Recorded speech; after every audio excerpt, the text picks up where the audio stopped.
Everybody had tried to recruit him, but nobody had been able to get very far with him. He had kind of a bad taste in his mouth. He didn't know what he was going to do, though. And we found his high school coach, so he took us over to meet Larry, and Larry wasn't there, and his mom said, "You coaches are just driving him crazy. Why don't you just go away and leave him alone?"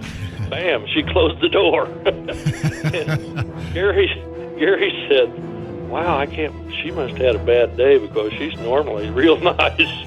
Dan said, "Well, let's go back to Terre Haute." I said, No, I'm from Zionsville. Zionsville's about the same size as French Lick. We're going to find Larry. I said, hey, there aren't too many places you can hide a 6'8" guy in a town like this. And we drove around for a while, and I made a right turn and started down the street, and we were passing a laundry where you go in and wash your clothes. Yeah. And here comes this big blonde kid out of there, and I said, "There he is right there." And I pulled in. He said, "You think?" I said, "There can't be two of them in this town."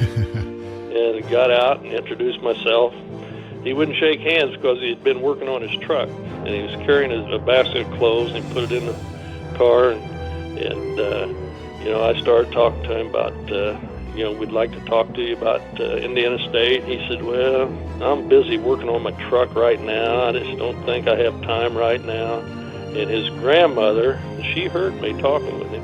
So she come around there and she said, "Larry, these nice fellows were, they took their time to drive all this way to see you. Invite them up to the house for some iced tea." "Oh, Granny, I'm working on my truck." "Larry?" And that was all there was to that. He didn't say anymore.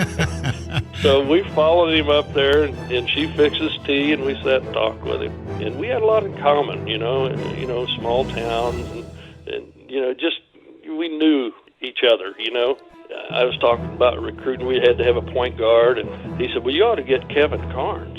He said, "My cousin, Kevin Carnes, he was a senior when I was a junior." He said, "If he had gone to college, he'd have been a great player." And I looked at him, and I said, "Larry, if you don't come and go to Indiana State with us, that's what they're going to say about you one day." And boy, that's the first time he looked me in the eye all day. And I knew I had him. 2 days later, I drove down there and knocked on the door. His mother answered the door. She said, "Oh, come in, Coach." It's good to see you." Had a different tone. Wow, is this a different reception? And, Larry said, "How'd you know I was going to sign? How'd you know?" I said, "Well, if you're an intelligent kid, and this is the intelligent choice to make. So all you have to do is sign right here, and I'll mail it for you." And he signed it, and the rest is history.